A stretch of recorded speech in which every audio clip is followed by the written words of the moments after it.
ಓಂ ಶ್ರೀ ಗುರುಭ್ಯೋ ನಮಃ. ಈ ಒಂದು ಶುಭ ವೇದಿಕೆಯಲ್ಲಿ ಫಾರ್ಮಸಿ ಕಮಿಟಿ ಮತ್ತು ನಾಗರಿಕ ಸಮಿತಿ ವತಿಯಿಂದ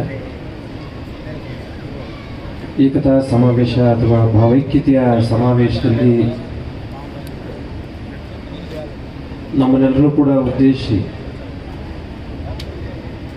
ಸದ್ವಿಚಾರಗಳನ್ನು ತಿಳಿಸಿದಂಥ ಪೂಜ್ಯ ಸ್ವಾಮೀಜಿಯವರಿಗೆ ಹಾಗೂ ಹಿರಿಯರಿಗೆ ಮತ್ತು ಈ ಕ್ಷೇತ್ರದ ಶಾಸಕರಾದಂಥ ಸನ್ಮಾನ್ಯ ಸತೀಶ್ ರೆಡ್ಡಿಯವರು, ರಿಜ್ವಾನ್ ಅವರು ಹಾಗೂ ವೇದಿಕೆ ಮೇಲೆ ಆಸೀನರಾಗಿರುವಂಥ ಎಲ್ಲ ಮುಖಂಡರುಗಳಿಗೆ ಮತ್ತು ತಮ್ಮೆಲ್ಲರಿಗೂ ಮೊದಲಿಗೆ ಶುಭವನ್ನು ಕೋರ್ತಾ, ಇವತ್ತು ವಿಶೇಷವಾಗಿ ಈ ನೆಲದಲ್ಲಿ, ಈ ಭೂಮಿಯಲ್ಲಿ, ಭರತಖಂಡದಲ್ಲಿ ಸಾಮಾಜಿಕ ವೈಷಮ್ಯಗಳು ಮತ್ತು ಧಾರ್ಮಿಕ ವೈಷಮ್ಯಗಳು ಹೆಚ್ಚು ಹೆಚ್ಚು ಪ್ರಚಾರ ಆಗುವಂಥ ಸಂದರ್ಭದಲ್ಲಿ ಮಾನವ ಧರ್ಮವನ್ನು, ಮಾನವೀಯ ಮೌಲ್ಯಗಳನ್ನು ಮತ್ತು ಸಂವಿಧಾನದ ಆದರ್ಶಗಳನ್ನು ನಾವೆಲ್ಲರೂ ಕೂಡ ಮೈಗೂಡಿಸಬೇಕು ಅನ್ನೋದು ಈ ಸಮಾವೇಶದಲ್ಲಿ ಹಿರಿಯರು ನೀಡಿದಂಥ ಒಂದು ಸ್ಪಷ್ಟ ಸಂದೇಶ.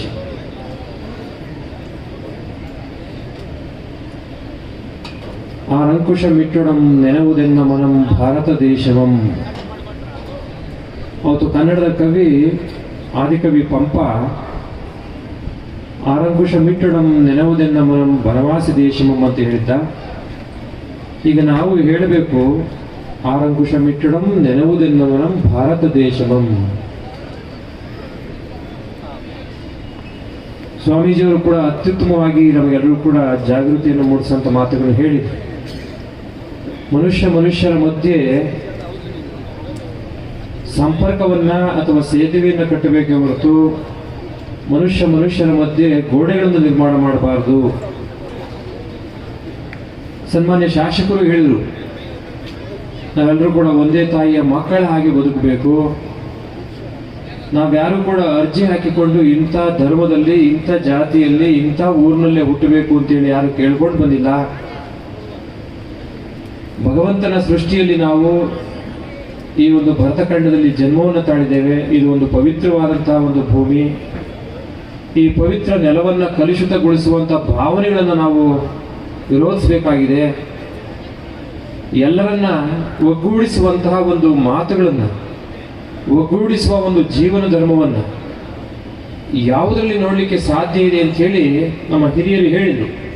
ಅವರ ಪರಿಚಯ ನನಗೆ ಅಷ್ಟಿಲ್ಲ, ಆದರೆ ಅವರ ಮಾತುಗಳು ಬಹಳ ಸೂಕ್ಷ್ಮವಾಗಿ ಮತ್ತು ಸಾಂದರ್ಭಿಕವಾಗಿ ನಮ್ಮೆಲ್ಲರೂ ಕೂಡ ಒಂದು ಒಳ್ಳೆಯ ಆಲೋಚನೆಗಳನ್ನು, ಒಳ್ಳೆಯ ವಿಚಾರಗಳನ್ನು ಯೋಜಿಸುವ, ಅನುಭವಿಸುವ ಮತ್ತು ಅನುಷ್ಠಾನಗೊಳಿಸುವಂಥ ಮಾತುಗಳನ್ನು ಹೇಳಿದರು. ಅವರೊಂದು ಮಾತು ಹೇಳಿದರು, ನಮಗೆ ಯಾವುದು ಶ್ರೇಷ್ಠ ಈ ನೆಲದಲ್ಲಿ?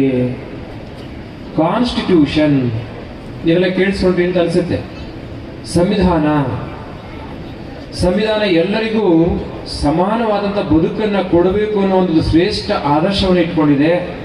It has a greatest ideologies. We should provide equal opportunities, equal rights to live happily in this land. ಈ ನೆಲದ ಮೇಲೆ ಎಲ್ಲರೂ ಸಮಾನವಾಗಿ ಬದುಕುವಂತಹ ಶ್ರೇಷ್ಠ ಹಕ್ಕುಗಳನ್ನ ಒಂದು ಸಂವಿಧಾನ ಧರ್ಮ, ಸಂವಿಧಾನ ನೀತಿ, ಸಂವಿಧಾನ ಸಮಿತಿ ನೀಡಿದೆ. ಅದರ ಹಕ್ಕುಗಳನ್ನ ಕಿತ್ಕೊಳ್ಳಿಕ್ಕೆ ಯಾರಿಗೂ ಕೂಡ ಸಾಧ್ಯವಿಲ್ಲ. ಭಾರತದ ಪ್ರಜೆಗಳಾದ ನಾವು ಸಾರ್ವಭೌಮ, ಸಮಾಜವಾದಿ, ಜಾತ್ಯತೀತ, ಪ್ರಜಾಸತ್ತಾತ್ಮಕ ಗಣರಾಜ್ಯವನ್ನು ಒಳಗೊಂಡಂತ ಇಲ್ಲಿರುವ ಎಲ್ರಿಗೂ ಸಾಮಾಜಿಕ, ಆರ್ಥಿಕ ಮತ್ತು ಧಾರ್ಮಿಕ ನ್ಯಾಯ, ಸ್ವಾತಂತ್ರ್ಯ, ಹಕ್ಕುಗಳಲ್ಲಿ ಸಮಾನತೆ ಮತ್ತು ಭ್ರಾತೃತ್ವದೊಂದಿಗೆ ಪ್ರತಿಯೊಬ್ಬ ವ್ಯಕ್ತಿಯ ಘನತೆಯನ್ನ ಗೌರವಿಸುವ ಮತ್ತು ರಾಷ್ಟ್ರದ ಸಮಗ್ರತೆ ಮತ್ತು ಐಕ್ಯತೆಯನ್ನು ಕಾಪಾಡುವಂತಹ ಒಂದು ಶ್ರೇಷ್ಠ ಆದರ್ಶ ಸಂಹಿತೆ ಭಾರತದ ಸಂವಿಧಾನ ಅಂತ ಹೇಳಿದ್ವಿ. ಈ ಸಂವಿಧಾನಕ್ಕೆ ನಾವೆಲ್ಲರೂ ಕೂಡ ಗೌರವ ಕೊಡಬೇಕು. ಇಲ್ಲಿ ಹುಟ್ಟಿರುವ, ಇಲ್ಲಿ ಬದುಕುತ್ತಿರುವ, ಇಲ್ಲಿ ಬಾಳುತ್ತಿರುವ ಎಲ್ಲರೂ ಒಂದೇ. ವಸುದೇವ ಕುಟುಂಬಕಂ. ಹಿರಿಯರು ಈ ದೇಶಕ್ಕೆ ಸ್ವಾತಂತ್ರ್ಯ ತಂದುಕೊಡೋ ಕಾಲದಲ್ಲಿ ಅನೇಕರು ಮಹಾತ್ಮರು ಹುತಾತ್ಮರು ಈ ದೇಶದ ಸಂವಿಧಾನಕ್ಕೆ, ಈ ದೇಶದ ಸ್ವಾತಂತ್ರ್ಯಕ್ಕೆ ಬಹಳಷ್ಟು ಕೊಡುಗೆ ನೀಡಿದ್ದಾರೆ. ಅವರೆಲ್ಲರ ಐಡಿಯಾಲಜಿ, ಅವರ ಆದರ್ಶಗಳು ಏನಿತ್ತು? ಮನುಷ್ಯರ ಮಧ್ಯೆ ಜಾತಿಯಿಂದ, ಧರ್ಮದಿಂದ, ಭಾಷೆಯಿಂದ, ಆಚರಣೆಯಿಂದ ವ್ಯತ್ಯಾಸವನ್ನು ಮಾಡಬಾರದು. ಇವತ್ತು ಇಡೀ ದೇಶದಲ್ಲಿ ಧಾರ್ಮಿಕ ಮನೋಭಾವದಲ್ಲಿ ವ್ಯತ್ಯಾಸಗಳು ಆಗ್ತಾ ಇರುವಂಥದ್ದು, ಅಪಪ್ರಚಾರಗಳನ್ನು ಮಾಡ್ತಾ ಇರುವಂಥದ್ದು, ಯಾರೋ ಒಬ್ರು ಮಾಡಿದ್ದ ಇಡೀ ಸಮುದಾಯಕ್ಕೆ ಟ್ಯಾಗ್ ಮಾಡುವಂಥದ್ದು, ಇಡೀ ಸಮುದಾಯಕ್ಕೆ ಟ್ಯಾಗ್ ಮಾಡಿಬಿಡ್ತಾರೆ. ತಿಳಿಯಾದಂಥ ಮನಸ್ಸುಗಳಲ್ಲಿ ಕಲುಷಿತ ವಾತಾವರಣವನ್ನು ನಿರ್ಮಾಣ ಮಾಡ್ತಾರೆ. ಅಮಾಯಕರ ಮೇಲೆ ಅಪಪ್ರಚಾರ ಮಾಡ್ತಾರೆ. ಹೇಳಿದ್ರು, ಮೀಡಿಯಾದ ಬಗ್ಗೆ ಕೂಡ ಹೇಳಿದ್ರು. ಇವತ್ತು ಎಲ್ಲೋ ನಡೆದಂಥ ಸಣ್ಣ ಸಣ್ಣ ಘಟನೆಗಳನ್ನ ದೊಡ್ಡದಾಗಿ ಬಿಂಬಿಸಿ ಸಮುದಾಯಗಳ ಮಧ್ಯೆ, ಧರ್ಮದ ಮಧ್ಯೆ ಒಂದು ದೊಡ್ಡ ಕಂದಕವನ್ನು ನಿರ್ಮಾಣ ಮಾಡ್ತಾರೆ ಅಥವಾ ಗೋಡಿನ ನಿರ್ಮಾಣ ಮಾಡ್ತಾರೆ. ಇಂಥ ಮನಸ್ಥಿತಿಗಳಿಗೆ ಇಲ್ಲಿ ಅವಕಾಶ ಕೂಡ ಮಾಡದು. ಇಂತಹ ಅಪಪ್ರಚಾರಗಳಿಗೆ ಅವಕಾಶ ನೀಡಬಾರದು. ನಾವು ಸರಿಯಾದ ದಿಕ್ಕಿನಲ್ಲಿ ಯೋಚಿಸಬೇಕು. ನಿಮಗೆಲ್ಲ ಗೊತ್ತಿರಬಹುದು, ರಾಷ್ಟ್ರಕವಿ ಕುವೆಂಪುರವರು 1924 ಅಂದ್ರೆ ಸರಿಯಾಗಿ 100 ವರ್ಷಗಳ ಹಿಂದೆ, 100 years ago, ನಾಡಗೀತೆಯನ್ನು ಬರೆದಿದ್ದಾರೆ. ನಾವೆಲ್ಲ ಕನ್ನಡಿಗರು ಅಲ್ವಾ? Irrespective of caste, Creed, birth, sex, colour, place, we are all one. ನಾವು ಮಾನವರು.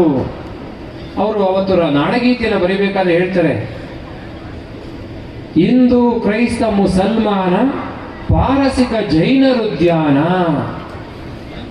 ಈ ಪಾರಸಿಕ ಜೈನರುದ್ಯಾನ, ಹಿಂದೂ, ಕ್ರೈಸ್ತ, ಮುಸಲ್ಮಾನ, ಪಾರಸಿಕ, ಜೈನರುದ್ಯಾನ ಅಂತ ಹೇಳಿ ಅವತ್ತು ಬಹಳ ಕೊಂಡಾಡಿ ನಾಡಗೀತೆಯನ್ನು 1924 100 ವರ್ಷಗಳ ಹಿಂದೆನೇ ಬರೆದಿದ್ದಾರೆ.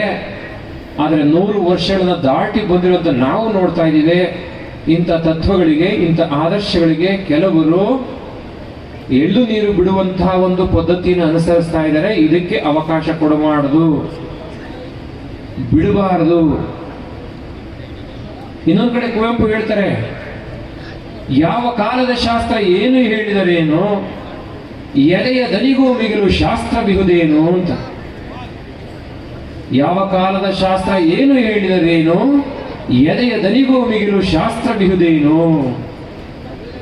ಮಾನವತಾವಾದ ಗೆಲ್ಲಬೇಕು, ಮನುಷ್ಯತ್ವ ಗೆಲ್ಲಬೇಕು, ಸಂವಿಧಾನದ ಆದರ್ಶಗಳು ಪ್ರತಿಯೊಬ್ಬನ ಆಚರಣೆಯಾಗಬೇಕು. ನಾವು ನಮ್ಮ ಮನೆಗಳಲ್ಲಿ ಯಾವುದಾದ್ರೂ ದೇವರನ್ನ ಪೂಜೆ ಮಾಡೋಣ, ಅದು ನಮ್ಮ ಆಚರಣೆ, ನಮ್ಮ ಇಷ್ಟದಂತೆ ನಡೀಬೇಕು. ಕಾನ್ಸ್ಟಿಟ್ಯೂಷನಲ್ಲಿ ಅದಕ್ಕೆ ಪ್ರಿವಿಲೇಜಸ್ ಕೊಟ್ಟಿದ್ದಾರೆ.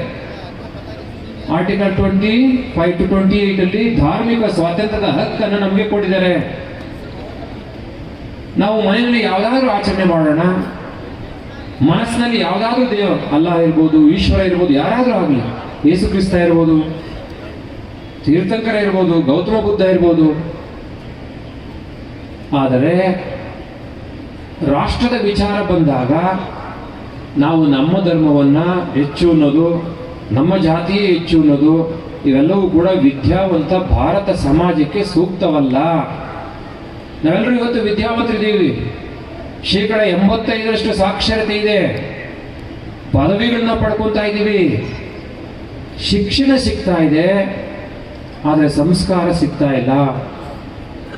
ನನಗೆ ಪರಿಚಯ ಇಲ್ಲ, ನಮ್ಮ ಸ್ನೇಹಿತರೊಬ್ರು, ಮಠದ ಭಕ್ತರೊಬ್ರು, ಸ್ವಾಮೀಜಿ ಈ ತರ ಒಂದು ಐಕ್ಯತಾ ಸಮಾವೇಶ ನಡೀತಾ ಇದೆ ಬೊಮ್ಮನಹಳ್ಳಿನಲ್ಲಿ, ತಾವು ಬರಬೇಕು ಅಂದ್ರು. ನನಗೆ ಯಾವ ವಿಷಯನೂ ಕೂಡ ಅಷ್ಟು ಸ್ಪಷ್ಟವಾಗಿ ಗೊತ್ತಿರಲಿಲ್ಲ. ಮಾತನಾಡಿದಂಥವ್ರು ಯಾರು ನನಗೆ ಗೊತ್ತಿಲ್ಲ, ಅವ್ರು ಪರಿಚಯ ಮಾಡ್ಕೋಬೇಕು. ಎಷ್ಟು ಚೆನ್ನಾಗಿ ಮಾತನಾಡಿ ಹೇಳಿದ್ರು ಅಂದ್ರೆ, ಸ್ವಾಮೀಜಿ ಇವತ್ತು ನಾವೆಲ್ಲರೂ ಕೂಡ ಮಾನವೀಯತೆಗೆ ಗೌರವ ಕೊಡಬೇಕಾಗಿದೆ. ಮನೆಗಳಲ್ಲಿ, ಮನಸ್ಸಿನಲ್ಲಿ, ಕುಟುಂಬಗಳಲ್ಲಿ, ಸಮುದಾಯಗಳಲ್ಲಿ, ಇಡೀ ರಾಷ್ಟ್ರದಲ್ಲಿ ಮಾನವೀಯತೆಗೆ ಬೆಲೆ ಕೊಟ್ಟರೆ ಮಾತ್ರ ಮಾನವತಾವಾದ ಗೆಲ್ಲುತ್ತೆ, ಆಗ ಮಾತ್ರ ಈ ರಾಷ್ಟ್ರ ಸ್ಪಷ್ಟವಾಗಿ ನಿಲ್ಲುತ್ತೆ ಅಂತ ಹೇಳಿದರು. ಆ ಪುಣ್ಯಾತ್ಮ ಯಾರೋ ಗೊತ್ತಿಲ್ಲ, ಅವ್ರ ಮಾತು ಕೇಳಿ ಬಹಳ ಖುಷಿ ಆಯ್ತು. ನನ್ನ ತಕ್ಷಣ ವಿತೌಟ್ ಆಸ್ಕಿಂಗ್ ಎನಿ ಕ್ವಶನ್ ಆಯ್ತು ಬರ್ತೀನಿ, ಎಷ್ಟೊತ್ತಾದ್ರೂ ಪರವಾಗಿಲ್ಲ ಅಂತ ಹೇಳಿದೆ. ನಿಜವಾಗ್ಲೂ ಖುಷಿ ಆಯ್ತು ಅವ್ರ ಮಾತುಗಳನ್ನ ಕೇಳಿ. ಇವತ್ತು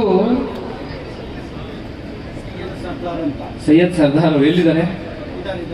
ಇರ್ಲಿ, ಒಳ್ಳೆ ಮಾತುಗಳನ್ನ ಹೇಳಿದ್ರು, ಬಹಳ ಖುಷಿ ಆಯ್ತು. ನಾವೆಲ್ಲ ಎಷ್ಟು ಸಂಕುಚಿತವಾಗಿ ಯೋಚನೆ ಮಾಡ್ತೀವಿ ಒಂದು ಧರ್ಮದವ್ರ ಮೇಲೆ. ನಮಗಂತೂ ಕೂಡ ಬಹಳ ಗೌರವ ಮತ್ತು ಹೆಮ್ಮೆ ಇದೆ. ದುಡಿಯುವ ಸಮುದಾಯ ಇವತ್ತು ಶ್ರಮಿಕ ಸಮುದಾಯ, ಕಾಯಕವೇ ಜೀವನ, ಕಾಯಕವೇ ಕೈಲಾಸ ಅನ್ನುವ ಒಂದು ಸಮುದಾಯ ಈ ದೇಶದಲ್ಲಿ ಇದೆ ಅಂದ್ರೆ ಅದು ಮುಸಲ್ಮಾನ ಸಮುದಾಯ. ದುಡಿದು ದುಡಿದು ದುಡಿದು ದೇಶವನ್ನ ಕಟ್ತಾ ಇರೋಂಥವರು, ದುಡಿಮೆಯೇ ದೇವರು ಅನ್ನುವಂಥವ್ರು. ವರ್ಕ್ ಈಸ್ ವರ್ಷಿಪ್ ಅಂದ್ರು ಜಗಜ್ಯೋತಿ ಬಸವೇಶ್ವರರು. Work is worship. ಭಕ್ತಿ ಭಂಡಾರಿ ಬಸವಣ್ಣವರು 12ನೇ ಶತಮಾನದಲ್ಲೇ ವಚನ ಧರ್ಮದ ಮೂಲಕ ಮಾನವ ಧರ್ಮಕ್ಕೆ ಒಂದು ಸಂಕಲ್ಪದ ಬೀಜವನ್ನು ಬಿತ್ತಿದ್ರು. ಅವರ ಹಾದಿಯಲ್ಲಿ ಅನೇಕ ಮಹಾತ್ಮರು ಹುಟ್ಟಿ ಹೋಗಿದ್ದಾರೆ. ನಾವೆಲ್ಲರೂ ಒಂದಾಗಿರ್ಬೇಕು, ನಾವೆಲ್ಲರೂ ಕೂಡ ಈ ದೇಶವನ್ನ, ಈ ನೆಲವನ್ನ, ಈ ಜೀವನವನ್ನ ಪ್ರೀತಿಸಬೇಕು, ಮನುಷ್ಯರನ್ನ ಪ್ರೀತಿಸಬೇಕು ಅಂತ. ಒಂದು ಕಡೆ ಗೌತಮ ಬುದ್ಧ ಹೇಳ್ತಾರೆ, ಗೌತಮ ಬುದ್ಧ 2500 ವರ್ಷಗಳಿಂದ ಹೇಳಿರುವಂಥದ್ದು, ನಿನ್ನಂತೆಯೇ ಇತರರನ್ನು ಪ್ರೀತಿಸು, ನೀನು ದೇವನಾಗುತ್ತೀಯಾ. ನಿನ್ನಂತೆಯೇ ಇತರರನ್ನು ಪ್ರೀತಿಸು, ನೀನು ದೇವನಾಗುತ್ತೀಯಾ. ಬಣ್ಣದ ಮೇಲೆ, ಭಾಷೆಯ ಮೇಲೆ, ಸ್ಥಳದ ಮೇಲೆ, ಧರ್ಮದ ಮೇಲೆ, ಆಚರಣೆಯ ಆಧಾರದ ಮೇಲೆ ಮನುಷ್ಯರ ಮಧ್ಯೆ ದ್ವೇಷ, ವೈರತ್ವ ಅಗತ್ಯ ಇಲ್ಲ. ಅದನ್ನು ಯಾರೂ ಕೂಡ ಕ್ಷಮಿಸೋದಿಲ್ಲ. ಇಂತಹ ಐಕ್ಯತಾ ಸಮಾವೇಶಗಳು ಬಹಳಷ್ಟು ಬೇಕು ಅಂತ ಅನಿಸುತ್ತೆ. ತಾವು ಮಾತನಾಡಿದ್ದು ನನಗೆ ಉರ್ದುನಲ್ಲಿ ಮಾತಾಡಿದ್ರೆ ಸ್ವಲ್ಪ ನಾನು ಗ್ರಹಿಸ್ತಾ ಇದ್ದೆ. ಆದರೆ ನಾನು ವಿನಂತಿ ಮಾಡ್ಕೊತೀನಿ, ಈ ಸಮಾಜವನ್ನು ಕಟ್ಟಲಿಕ್ಕೆ ತಮ್ಮಂಥ ಧಾರ್ಮಿಕ ಮುಖಂಡರು ಸ್ಪಷ್ಟವಾಗಿ ಸಂದೇಶವನ್ನು ಕೊಡಬೇಕಾಗುತ್ತೆ. ನಾವೆಲ್ಲರೂ ಕೂಡ ಒಟ್ಟಿಗೆ ಬಾಳಿದ್ರೆ, ಒಟ್ಟಿಗೆ ಬದುಕನ್ನು ನಡೆದರೆ ಎಲ್ಲರೂ ಕೂಡ ಸಂತೋಷವಾಗಿ ನೆಮ್ಮದಿಯಿಂದ ನಮ್ಮ ಜೀವನವನ್ನು ಸಾರ್ಥಕ ಮಾಡ್ಕೊಳ್ಳಿಕ್ಕೆ ಸಾಧ್ಯ ಆಗುತ್ತೆ. ಕೆಲವರು ಪ್ರತಿಷ್ಠೆಗೆ ಬಿದ್ದು ಸಾಮರಸ್ಯವನ್ನ, ಸೋಷಿಯಲ್ ಹಾರ್ಮೋನಿ, ಈ ಸಾಮರಸ್ಯವನ್ನ ಹಾಳು ಮಾಡ್ತಾ ಇದ್ದಾರೆ. ಅಂತಹ ಒಂದು ಕೃತ್ಯಗಳನ್ನ ಖಂಡಿಸಬೇಕಾಗುತ್ತೆ, ಕಡಾಖಂಡಿತವಾಗಿ ಖಂಡಿಸಬೇಕಾಗುತ್ತೆ. ಒಳ್ಳೆಯ ವಿಚಾರಗಳು ಯಾವ ಮೂಲೆಯಿಂದ ಬಂದರೂ ಕೂಡ ಸ್ವೀಕರಿಸಬೇಕಾಗುತ್ತೆ. ಇದಕ್ಕೆ ಯಾವುದೇ ಒಂದು ಧರ್ಮ, ಜಾತಿಯ ಅಂತರ ಇಲ್ಲ. ನಾವೆಲ್ಲರೂ ಮನುಷ್ಯರು, ಈ ನೆಲದಲ್ಲಿ ಹುಟ್ಟಿದ್ದೇವೆ. ಈ ನೆಲವನ್ನು ಪ್ರೀತಿಸಬೇಕು, ಈ ನೆಲದ ಸಂವಿಧಾನವನ್ನು ಗೌರವಿಸಬೇಕು, ಸಂವಿಧಾನದ ಆದರ್ಶಗಳನ್ನ ನಾವೆಲ್ಲರೂ ಕೂಡ ಮನಸ್ಸಿಗೆ ಹಚ್ಕೊಂಡು ನಾವೆಲ್ಲರೂ ಒಂದೇನುವ ಬಾಳನ್ನು ಬದುಕೋಣ ಅಂತ ಹೇಳ್ತಾ, ಸರ್ವೇ ಜನಾಃ ಸುಖಿನೋ ಭವಂತೋ ಅನ್ನುವ ಮಾತುಗಳನ್ನು ನಾವು ಯಾವಾಗಲೂ ಕೂಡ ನಮ್ಮ ಮನಸ್ಸಿನಲ್ಲಿ ಹಾಕೊಂಡು ಎಲ್ಲರೂ ಪ್ರೀತಿ, ವಿಶ್ವಾಸ, ನಂಬಿಕೆ, ಶ್ರದ್ಧೆಯಿಂದ ನಮ್ಮ ಬದುಕನ್ನು ನಡೆಸಿದ್ದೇ ಆದರೆ ನಮ್ಮ ಮಧ್ಯೆ ಬೆಂಕಿ ಹಚ್ಚುವ ಕೈಗಳಿಗೆ ಅವಕಾಶವೇ ಸಿಗೋದಿಲ್ಲ. ನಮ್ಮ ಮಧ್ಯೆ ಕಂದಕವನ್ನ, ಗೋಡೆಯನ್ನ ಕಟ್ಟುವಂತ ಮನಸ್ಸುಗಳಿಗೆ ಅವಕಾಶವೇ ಸಿಗೋದಿಲ್ಲ. ಈ ರೀತಿ ಬದುಕನ್ನು ನಡೆಸೋಣ ಅಂತ ಹೇಳ್ತಾ, ನಮ್ಮನ್ನು ಬಹಳ ಪ್ರೀತಿಯಿಂದ ಕರೆದಂತ ಸರ್ದಾರ್ ಅವರು ಮತ್ತು ಅವ್ರ ಮಾತುಗಳು ಕೇಳಿದ್ವಿ. ಇವತ್ತು ಕೂಡ ಹಿರಿಯರು ಸ್ಪಷ್ಟವಾಗಿ ನಮ್ಮೆಲ್ಲರೂ ಕೂಡ ಸಂದೇಶನ ಕೊಟ್ಟರು. ನಾವು ಒಳ್ಳೆಯ ದಾರಿಯಲ್ಲಿ ನಡೆಯೋಣ, ಒಳ್ಳೆಯ ಧರ್ಮದ ಬದುಕನ್ನು ನಡೆಸೋಣ, ಒಳ್ಳೆಯ ಆಚಾರ ವಿಚಾರಗಳನ್ನು ಇಟ್ಕೊಳ್ಳೋಣ ಅಂತ ಹೇಳ್ತಾ ಮತ್ತೊಮ್ಮೆ ತಮ್ಮೆಲ್ಲರೂ ಕೂಡ ಶುಭ ಕೋರಿ ಒಂದಿನ ಮಾತುಗಳು ವಿರಾಮವನ್ನು ಹೇಳ್ತೀವಿ. ಜೈ ಶ್ರೀ ಗುರುದೇವ್.